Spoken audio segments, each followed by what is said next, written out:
বন্ধুরা, আজকে একটা কথা শেয়ার করতে এলাম। আমার বাবার শরীরটা একদম ভালো নেই। আর আমি একদমই অসাব্যস্ত টাইপের। মানে এই দুনিয়াতে চলার মতো আমার জমিতে, মানে আমার পায়ের নিচে কোনো জমি নেই। এটা খুবই মানে একটা নরম মাটির মধ্যে নরম হয়ে বাস করছি। কোনোভাবেই মানে নিজেকে যে সেইভাবে তৈরি করে যে এই পৃথিবীর সাথে যে লড়াই করে সংঘর্ষ করে যে নিজেকে টিকিয়ে রাখবো বা সব জায়গা থেকে পারবো, সেইটা একদমই হচ্ছে না, সেইটা পারছি না করতে। সব থেকে বড় প্রবলেম হচ্ছে এই বাড়ি নিয়ে। আর হ্যাঁ, বাবা মার মানে অনেকটাই বয়স হয়ে গেছে, অনেক বেশি বয়সে বিয়ে করেছে তো। এখন সেইটা নিয়েও খুবই একটা চিন্তা হয়। হ্যাঁ, যে সবাই এটা বলে, কোথাও গেলেই বলে। এখন দেখুন, বিয়েটা তো ভালো জিনিস নয়, ঠিক আছে? হ্যাঁ, বিয়ে জিনিসটা কেন সবাই জানে যে বিয়েটা আমাদের সমাজে কেন, বিয়েটা একটা লাইসেন্সের মতো, বিয়েটা একটা গ্যামলিং, ঠিক আছে? এটা কিন্তু হয়তো সর্বসমক্ষে সবাই এই ব্যাপারটাকে স্বীকার করতে চাইবে না বা হাসবে বা কিন্তু প্রকৃতপক্ষে প্রকৃতপক্ষে বিয়েটা কেন, প্রকৃতপক্ষে বিয়েটা হচ্ছে যে কোনো মানুষ যখন তার নিজের সন্তানকে এই পৃথিবীতে একটা পরিচয় দিতে চায়, এনে আমার মনে হয় সেটার নাম বিয়ে। আমার এটা মনে হয়। এবার সবাই যে তার নিজের সন্তানকে পৃথিবীতে আনতে চাইবে, সবার যে মনোভাব একই রকম হবে, এটা তো মানে নাও হতে পারে। তাই বলে কি আমি আমার মতো যারা ব্রহ্মচারী বা সারা জীবন ব্রহ্মচর্য জীবন পালন করতে চায়, তাদের কি কোনো অস্তিত্ব নেই? আমি তো আমার একটা অ্যাস্ট্রোলজিক্যাল চ্যানেলও আছে। এই চ্যানেলের থেকে হয়তো একটু সাবস্ক্রাইবারটা বেশি, তাও খুব একটা না। কারণ হ্যাঁ, আমি দেখেছি আমি অনেক পরিশ্রম করলেও চ্যানেলে ভিউজ হয় না। আজকে প্রায় 4 বছর হয়ে গেল ভিডিওতে কাজ করছি। মনিটাইজ করতে পারিনি। কোনোভাবেই মানে খুব খারাপ লাগে বন্ধুরা। এই দুনিয়ায় আমার মানসিক কষ্টটা এত বেশি, এতটা খারাপ লাগে যে মানে মা-বাবাকে কিছু একটা রিটার্ন গিফট কিছু দিতে পারলাম না, জানেন? এটাই খুব খারাপ লাগে। এত কষ্ট করে মাস্টার্স করলাম। এটা কলকাতা বিশ্ববিদ্যালয় থেকে রেগুলারে মাস্টার্স করা। যারা পড়াশোনা করে তারা জানে, অনেক মূল্য দিয়ে কষ্ট করে টেনশান ভয় রাত্রির জেগে একটা পার করে তো কষ্ট করে ছোটোবেলা থেকে পড়াশোনা করলাম।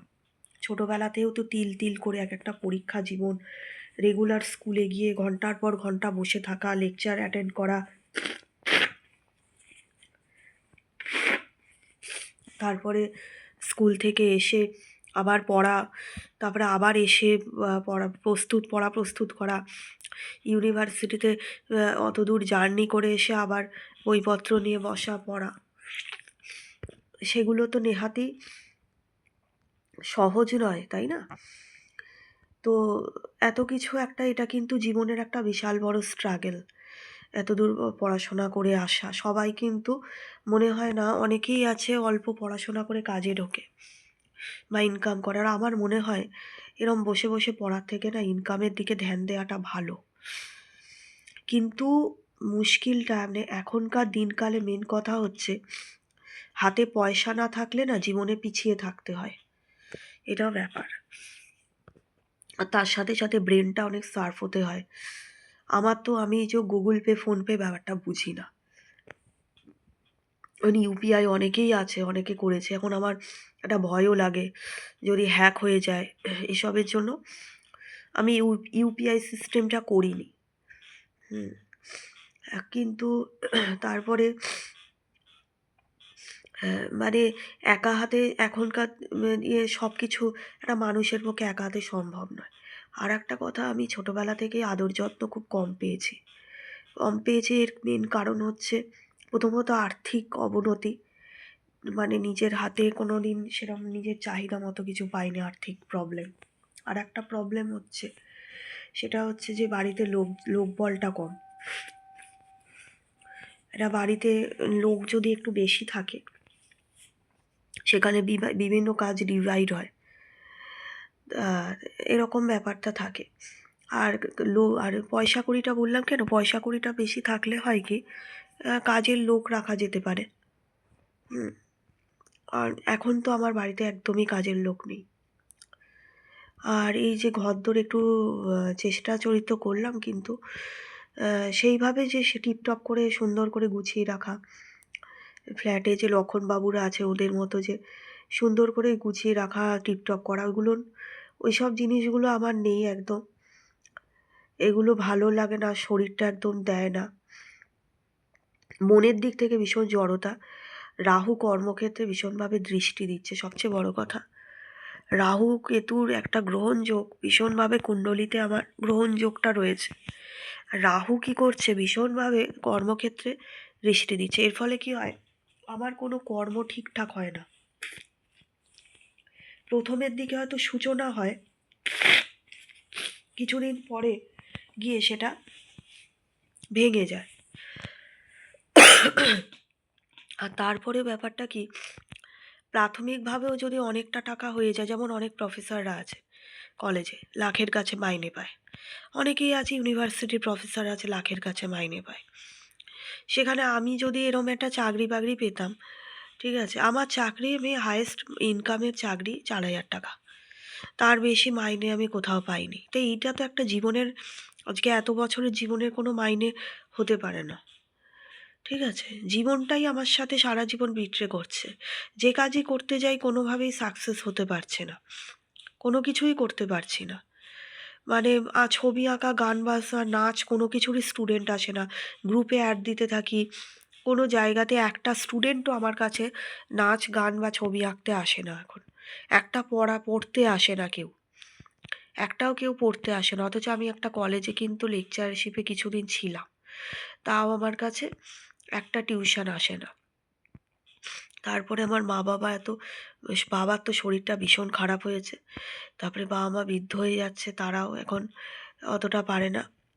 আর সবচেয়ে আমার দারিদ্র যোগ, কিছুতেই কোনোভাবেই টাকা পয়সার আর একটা সিকিউরিটি নেই এরপরে।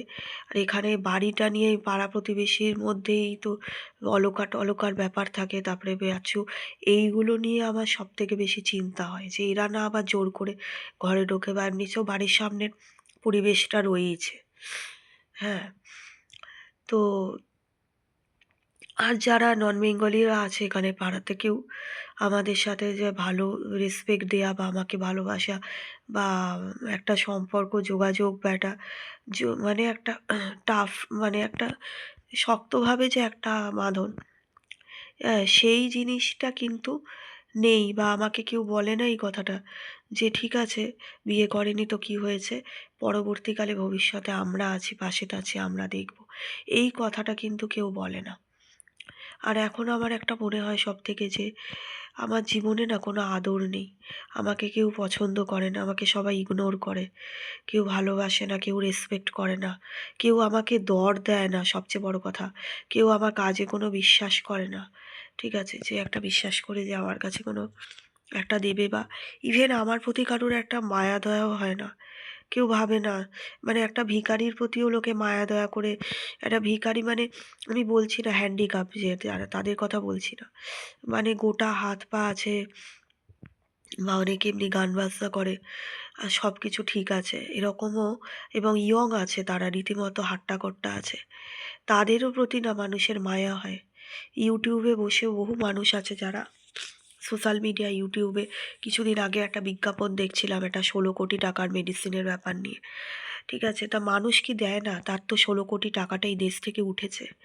কিন্তু আজকে আমি যখন ইউটিউবে বসে আমার বাবার চোখ অপারেশনের জন্য মানুষের কাছে সাহায্য চেয়েছিলাম, আমাকে একটি মানুষও সাহায্য করেনি। এই পৃথিবীতে মানুষের অভাব নেই, কিন্তু আমার প্রচুর অভাব। আমার কোনো আদর নেই পৃথিবীতে, আমার ভালোবাসা নেই, আমাকে কেউ দর দেয় না, কেউ রেসপেক্ট করে না, আমার কোনো কাজেরই কোনো কিছুই নেই। মানে এই ছন্ন ছাড়া একটা জীবন, এবং ইনসিকিউরিটিতে ভরা। একটা মানুষ নেই, একটা ভালো নেই। আমি একটা মা-বাবা পাই না, একটা ভালো পরিবারও পাই না যে যেখানে আমাকে কোনো মা-বাবা দত্তক নিক, বা কোনো মা-বাবা যদি আমাকে দত্তক নিল, নিয়ে যে আমাকে কিছুটা পড়াশোনা করালো, বা আমাকে মানে আমি যেরমভাবে চাইছি জীবনটা, আমি যেগুলো অপূর্ণতা আমি যা পাইনি, সে অপূর্ণতা আমার পূরণ করবে। আমার জীবনটা একটা সেফ গাইড হবে। এরকম মানে একটা সরল ভালো, যে ভালো মানুষ সরল। এখন সব চারিদিকে আমি দেখছি টক্সিক। আমি যেখানে স্কুলে পড়াশোনা করেছি সেখানেও দেখেছি। সেখান থেকেই দেখেছি আমাকে ইগনোর করতো, আমার সাথে ভালো ব্যবহার করতো না। সেই সব মেয়েরা আছে, এখন পাড়াতেও আছে। আমি এখনকার জেনারেশনের কথা বলছি। আর বয়স্করা তো বয়স হয়ে গেছে, তারাও এখন টক্সিক মাইন্ডেড হয়ে গেছে। কোনো ব্যাপারে থাকছে না, কিছু না। মানে আমাকে মানে কোনো রকমভাবেই যে একটা মানে সাহায্য, বা কোনো মানুষ না, মানে একটা বলছি না, একটা ভিখারির থেকেও আমার অবস্থা খারাপ। একটা ভিখারির প্রতি একটা মানুষের মায়া দয়া আসে, তাকেও লোকে ২-১ টাকা দেয়। আমাকে কেউ একটা টাকা কেউ দেয় না। একটা টাকা কেউ দেয় না। আমি একটা দোকান করে রেখেছি, সেই দোকান থেকে একটা জিনিস বিক্রি হয় না। আমার জীবনটা এইরকম। একটা জামাকাপড় ভালো কিনতে পারি না। ঠিক আছে? নিজের পছন্দ মতো একটা জামাকাপড় কিনতে পারি না। কারণ কি, সমস্ত পয়সাটাই নিয়ে আমাকে, যা মানে হাত খরচার যতটুকু টাকা সেটা নিয়ে মানে কিছু খাওয়া-দাওয়া করতেই সব পয়সা চলে যায়। ঠিক আছে? চন্দ্র খুব খারাপ। চন্দ্র আমার মহাশত্রু। রবি যেমন মহাশত্রু, চন্দ্র মহাশত্রু। Chandra is the cheater, moon is the cheater. Chandra আমাকে ভীষণ চিট করে ভীষণ। বুঝতেই পারছেন কার ব্যাপারে বলছি, ঠিক আছে? ভীষণ চিটার। খালি নেয়ার ব্যাপারে আছে, খালি দেয়ার ব্যাপারে নেই। চন্দ্র হচ্ছে এইরকম। ঠিক আছে? আর ইউটিউবটা বললাম আমি অনেক আশা করে, কারণ আমার শরীর স্বাস্থ্য ভীষণ খারাপ। আমি হাঁটতে পারি না, হাঁটলে খুব কষ্ট হয়, খুব কষ্ট হয়। কোমরে ব্যথা, হাঁটুতে ব্যথা, হাঁটুর হাড়ে যন্ত্রণা হয়, তারপরে হাত তুলতে পারি না। আমি যে একটু কুচিপুড়ি নাচ করব, বা একটু সত্রিয়া করব, ঠিক আছে, আমি ভারতনাট্যমের মতোই ফিগারে বসতেই পারি না। কোমর থেকে, হাঁটু থেকে সারা শরীরে ব্যথা। ঠিক আছে? লোয়ার অ্যাবডোমেন প্রচুর পেইন হয়, ব্যথা। ঠিক আছে? সারা শরীরটাও খারাপ। তারপরে চেহারাটা একদম স্মার্ট না। ভালো পোশাক-আশাক সুন্দর করে পরা, বা নিজের চুলের স্টাইল করা, যে লোকের কাছে একটু ইয়ে করা, সেই জায়গাগুলোও নেই। আর ছেলেরা ম্যাক্সিমামই মানে বলতে গেলে কি আমার প্রতি খারাপ ইয়েটা দেয়। তারপরে একটা মানে কোনো কেউই না একটা মানে আমার সাথে আন্তরিকভাবে মেশে না। আরেকটা আমার এমন অবস্থা, সম্পর্কটা এমন খারাপ অবস্থাতে থাকে, যদিও বা কারোর সাথে যোগাযোগ হয়। প্রথমের দিকে কি হয়, সম্পর্কটা একটু ভালো থাকে। ধীরে ধীরে না সেটা বিষাক্ত হয়ে ওঠে, যে যার তার সাথেই হোক।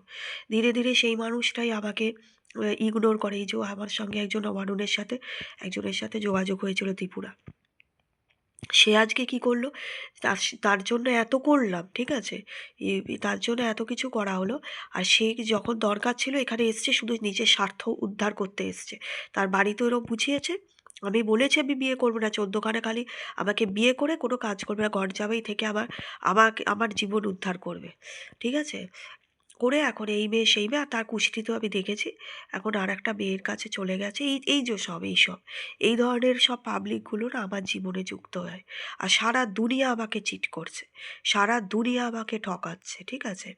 বিশেষ করে তো যেটা জনসংখ্যার দিকে বেশি, তারা বেশি। ঠিক আছে? ওরা বেশি এরকম, ওদের ভূখণ্ডটা পুরো খণ্ড খণ্ড করে নিয়েছে। তাই জমির দামটা এত বেড়েছে, আমরা কিনতে পারছি না।